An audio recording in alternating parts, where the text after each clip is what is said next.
Hello and welcome to another C3 Stingray video. If you haven't hit the subscription button yet, please do, and hit that like button, notification button. In my last video I took the transmission out of this 84 Corvette and I said I was going to take the engine out next, and guess what? I took the engine out. So we got another video pretty quick here. I'm following the GM procedures and there was like 62 steps on taking this out, and then they revised it to 51 steps, so I'm doing the 51 step version. And even there, I think there's a few steps that could be eliminated or altered in one way, but we'll go over that in the video. And also, the transmission was out in this car, which if you need to see how to take that out, you can go to my last video and check that out. But I'm going to show you the steps if you're going to leave the transmission in. I'm going to use a few clips from my other video to incorporate into this for the step-by-step thing, so you know how to take this out by leaving the transmission in place. So you can do it either way. You can take it out or leave it in. Either way will work. And also, a lot of people always wonder, do I have to remove the hood? And no, you do not have to remove the hood to do this. The support on this one was missing. Like I said, it's a parts car.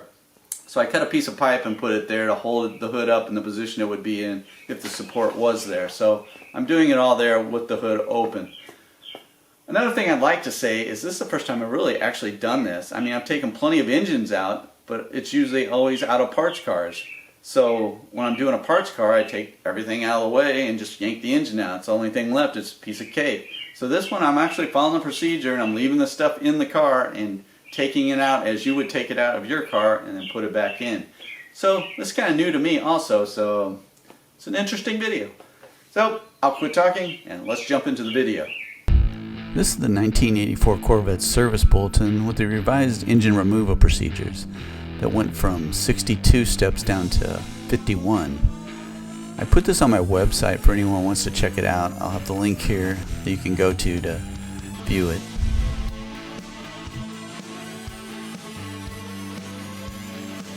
This car didn't have a hood support on it, so I cut a piece of pipe just to simulate a hood support, and taking the engine out with the hood just opened. First off, you need to take the battery out, which this one's missing the battery, and then you need to drain the antifreeze out of the car, which I would just pull that bottom hose off, or you can turn the petcock and let it run out slowly, but you can pull that bottom hose off and do it a lot quicker. Most of the antifreeze is already out of this car, so I didn't worry about it. I'm going back to the first video I shot, just showing you taking off the air filter. You got the two nuts on the top and the 410mm and some hoses which aren't attached on this one. Of course, if you don't have the crossfire, this doesn't pertain to you. Next comes the serpentine belt. You need to take that off because we're going to be taking some pulleys off a little later. And the next step is taking this compressor bracket off. And I think the reason they do this is to take the compressor bracket off, and then that way you can leave the Freon lines attached to the compressor, and you can just set it aside and not have to, lose all your Freon and have to recharge it after things are put back together. You see I'm taking the wires off the compressor there. Here's the bolts that are on the 84. It's not the same as the other years. They all differ some. I think the 84 has more bolts and nuts than any of them. But we got to take all that off. But really, it seems like you could save yourself a lot of time if you just took the line off the back of the compressor and just end it there and leave the rest of the stuff on here. It would be a lot less work. But I'm taking it off in this video just because it says that's what you should do.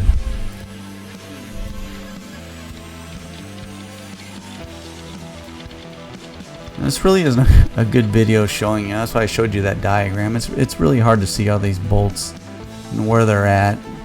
Got one hidden underneath here, under the compressor.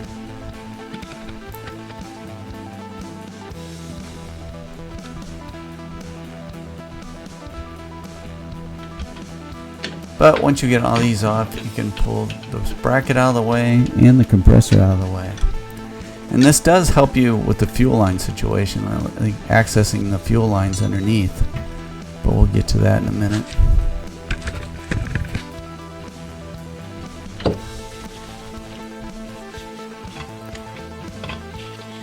You see I got the whole bracket loose now. I'm going to take that compressor line off, just get that compressor out of the way. I was just showing you that if you take the bracket off, you can just move the compressor out of the way and leave it intact with the line still on it. But there's no Freon in this car. There probably isn't any Freon in this car in more years than I can count. So I'm going to go ahead and take that off and move the compressor out of my way.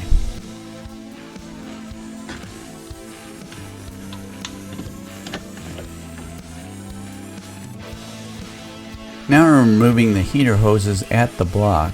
There they are, coming from the firewall. I'm going over to the block, the one in the back and then the one in the front. I'm just going to cut these because I'm not worried about these hoses. But they both have just regular hose clamps on them.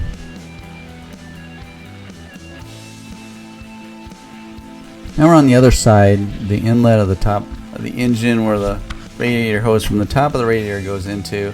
That is missing on this car, but you want to just take that hose off that inlet on top. Now we're doing another controversial part. We're taking the wiring harness, we got to disconnect it from the firewall here. It's just a 1/4 inch. You got to slide it deep in there. There's a 1/4 inch screw in there, and take that off and unplug this from the firewall. Then you're going to have to split the two pieces apart. The bottom piece, the skinnier piece, goes to the engine, both sides of the engine. You just have to pry this bracket apart and get it apart. Now that goes up to the engine, and supposedly you're supposed to be able to leave this on, but next we're going to have to take off the throttle valve cable, or the TV cable that goes to the transmission. This is from my other video too. This just slips right off. And we also have to remove the clips to the accelerator and the cruise control and pull those off. And then we got to pull all of these lines out of their brackets, which is basically just squeezing them together and sliding them out the little brackets.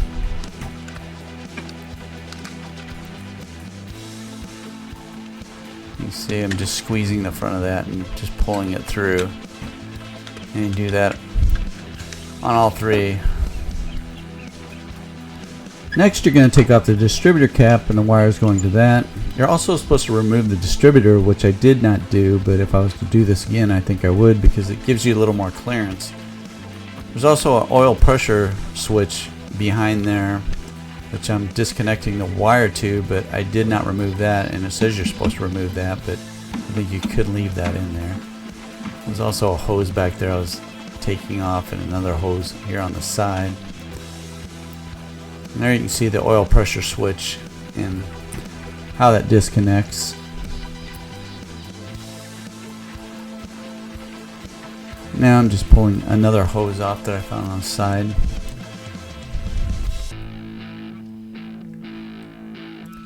Now we're going to take the power steering hoses off. Just disconnect those.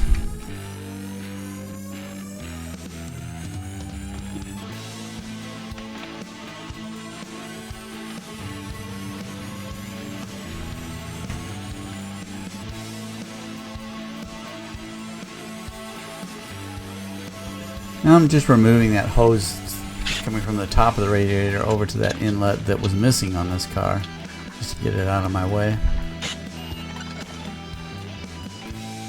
Now we need to remove the crankshaft pulley. There are 3/14s on the outside and 1/16 millimeter on the inside.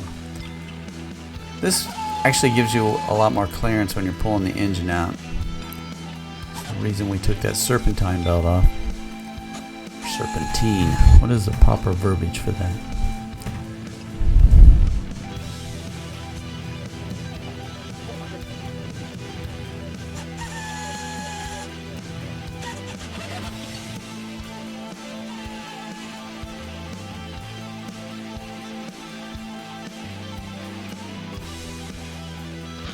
Now we have that out of the way.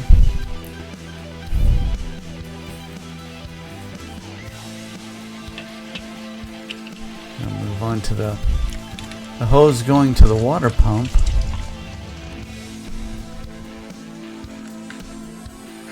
The instructions called for me to take the fuel lines off the injectors, which didn't make any sense to me because those fuel lines are kind of weaved in there and they're going to be really difficult to get out of the way. So what I should have done and what I ended up doing was take the lines loose down here at the bottom where they connect to a rubber hose. And I'm just going to cut these hoses because I don't need them, but you need to make sure you have no fuel pressure on the system before you try to remove these fuel lines. Plus you're going to have to plug them up if you have any gas in your car. But when you take them out here, you can leave the lines attached to the engine just like this and just pull the whole thing out. It's way easier than trying to take that apart. Okay, we're kind of using stuff from my other video. We're going to have to raise the car up because we're underneath the car, taking the exhaust system off to get that out of the way. Right here I'm taking the air line off on the passenger side. You can see it there. And then we have this sensor on the driver's side. We're just going to simply unplug. Now we're going to have to take this exhaust from the exhaust manifold. There are 3 15 millimeters on each side. Well, there were 3 on one side and on mine one of them was broke, so there's only 2 on the passenger side. Now we're going to take the rest of this exhaust off. There's 6 10 millimeters on this heat shield and 2 15 millimeters on that bracket on the front. Get all these out of the way and roll to the back where there's 2 more 15 millimeters in the back holding the exhaust up. Get those off and get this exhaust out of our way. And then we're going to have to take the inspection plate off over the flywheel. There's 4 10 millimeter bolts there. And we use this flywheel tool to turn it. We got to get the 3 15s off the torque converter going in the flywheel. You're supposed to mark that flywheel and torque converter before you start taking it apart so you can put it back in the same spot. I did not do that, but you were supposed to. The only thing left are the 6 bolts in the bell housing. There's 6 14 millimeter bolts in the bell housing, and then we're done underneath the car. Well, we're kind of done underneath the car. With the transmission part anyway, we're done. This is on the passenger side, and here I am on the driver's side, taking the 3 14 millimeters off on that side. You will need something to support that transmission, either a transmission jack or something. Otherwise, it's just going to fall once you take all this out. And now we're going to check out the motor mounts.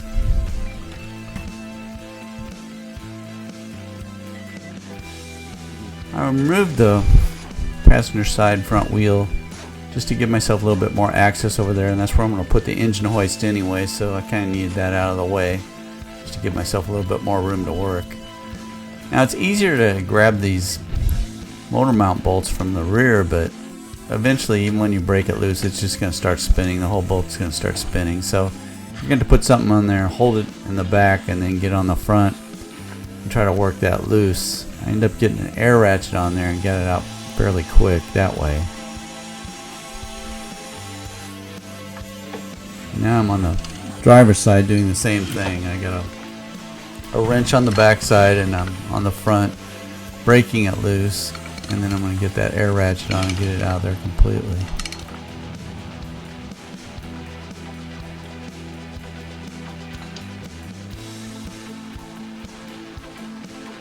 Now we're going to take the starter off because we got to disconnect that main power cable. So I thought it would just be easier to take the whole starter off of here and disconnect the cables because they're kind of hard to get to.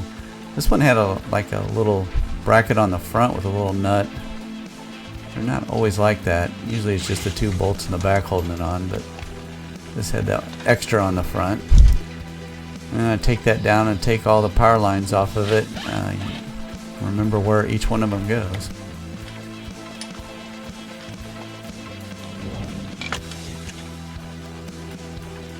Now with that out of the way, we're pretty much ready to start lifting. As you can see, that engine's a little cockeyed. I already lifted it once and had to move the chain and set it back down.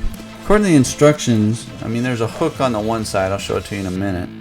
But you're supposed to remove the right rear intake manifold bolt and install a lift hook there, which makes more sense than what I did. But I didn't have a hook, and so I just hooked it where I needed to get it out of there. You see a lot more stuff still needs to be disconnected. As I said, you were supposed to remove the right rear intake manifold bolt and put a lift hook there. I just got it around the air line on this side. And then on the other side there is a spot to place your hook. You can see I'm just on the air. I ended up having to move that back a little bit more to make it come out straight. But there's the hook on the engine that you can hook into.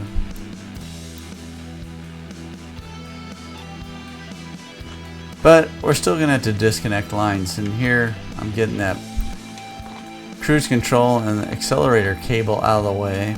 And we disconnected those way back when, but I just didn't pull them off the engine and get them out of the way.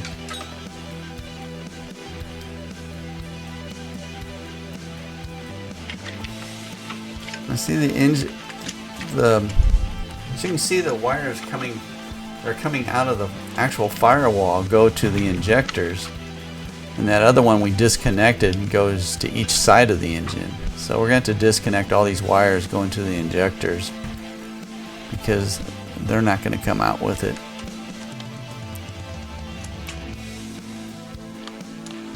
Which it's all pretty simple. It's pretty much all just plugging in. They unplug pretty easy. But we need to get those out of the way so we can pull this engine up.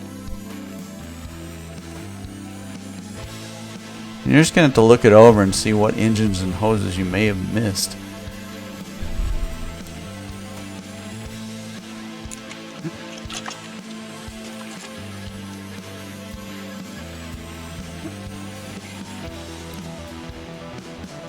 Alright, now I'm going to take apart the wires that are actually going to that line that we disconnected from the firewall.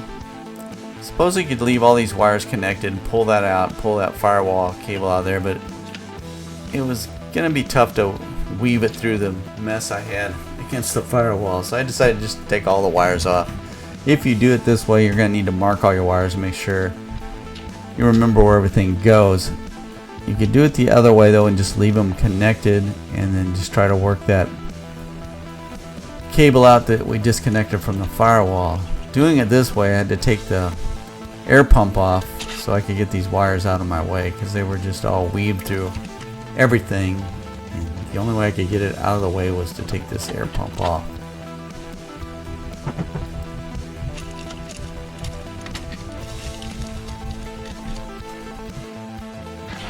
Right now I'm lifting that engine up some more just so I can find more wires that I need to disconnect and little hoses and whatever. A lot easier to see once you got it up in the air.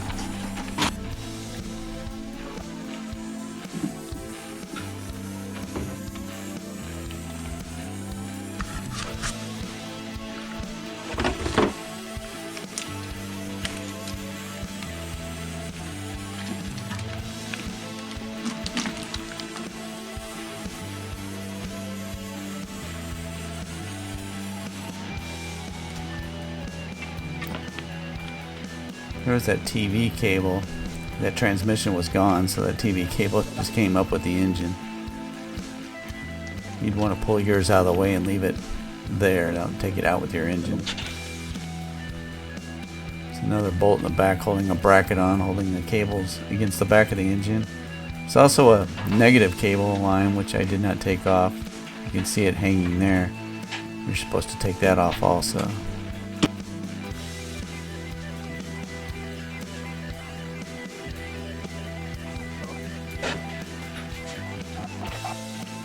And there, the engine is out of the car.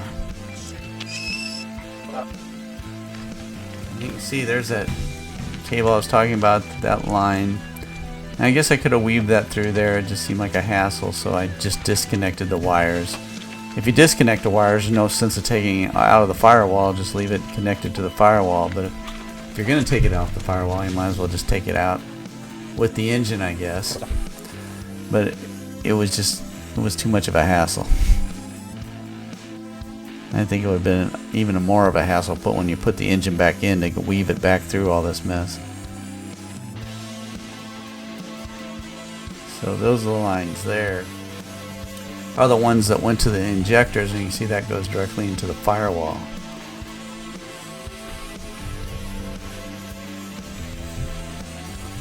And there's the wiring harness off, just showing you where it was all connected up on the engine. It was basically on just both sides.